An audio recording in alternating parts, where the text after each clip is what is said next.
اور اسی طرح ہر نیک عمل کے بعد بھی ہمیں استغفار کرنا چاہیے۔ اللہ نے نیکی کی توفیق دی، اب ہم فرض نماز پڑھتے ہیں تو سلام پھیرتے کیا کہتے ہیں؟ اللہ اکبر، استغفر اللہ، استغفر اللہ، استغفر اللہ۔ نعوذ باللہ، کوئی گناہ تو نہیں کہ استغفار پڑھ رہے ہیں؟ نماز پڑھتے ہی مسنون تسبیح اللہ اکبر کہنے کے بعد 3 مرتبہ استغفر اللہ، استغفر اللہ، استغفر اللہ۔ حکمت یہ ہے، یا اللہ تو نے نیکی کی توفیق دی ہے، میرے انسان ہونے کے ناطے کہ نیکی کرنے میں جو کمی کوتاہی رہ گئی ہے اس کو معاف کر کے اس عمل کو قبول کر لینا۔ یہ استغفار اس پہ پڑھا جا رہا، یا اللہ میں کمزور ہوں، میرے سے اس میں کمی رہ گئی ہوگی تو اس کمی کو معاف کر دیں۔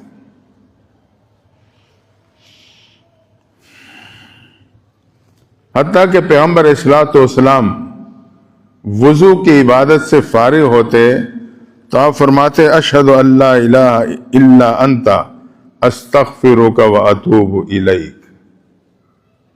یہ کلمات تھے آپ کے وضو کرنے کے بعد، اشہد ان لا الہ الا انت، میں گواہی دیتا ہوں تیرے سوا کوئی عبادت کے لائق نہیں، استغفرک واتوب الیک، تو معاف کرنے والا ہے اور میں تیری ہی طرف متوجہ ہوتا ہوں۔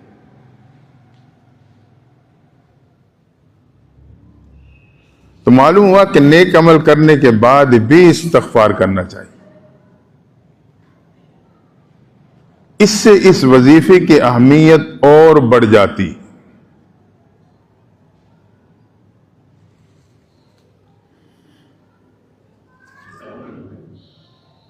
اور اس کے ساتھ ساتھ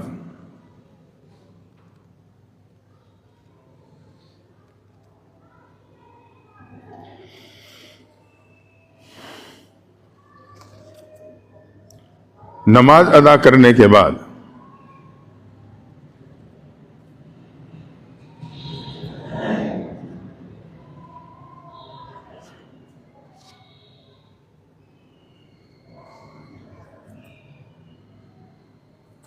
یہی کلمات دہراتے ہیں،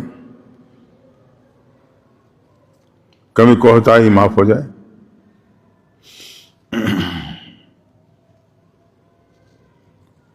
اور اللہ تعالیٰ نے قرآن مجید میں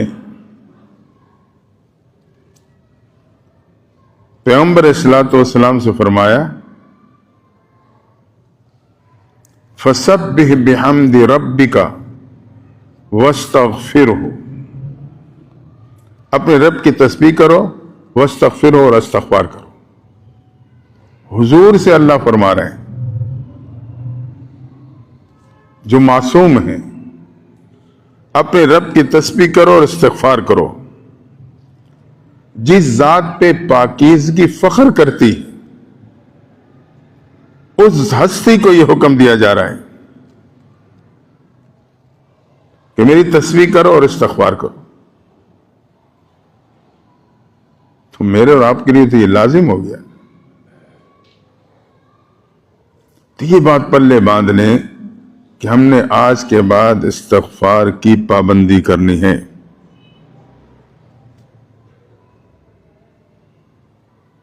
تیسرا سبب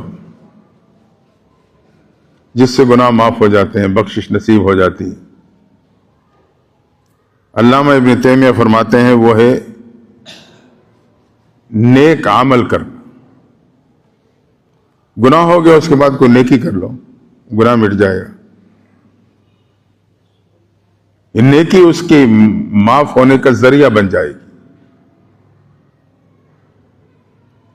تو یہ تیسرا سبب ہے گناہوں کے معاف ہونے کا، کیونکہ نیکی سے پچھلے گناہ مٹا دیے جاتے ہیں۔ حدیث میں آتا ہے کلمہ پڑھنے سے کافر کے پچھلے گناہوں کو معاف کر دیا جاتا ہے۔ الاسلام یہدم ما، اسلام ان تمام گناہوں کو مٹا دیتا ہے جو اس سے پہلے کیے گئے۔ تو اسلام اور کلمہ پڑھنا نیکی ہے، تو نیکی سے بھی گناہ معاف ہوتے ہیں۔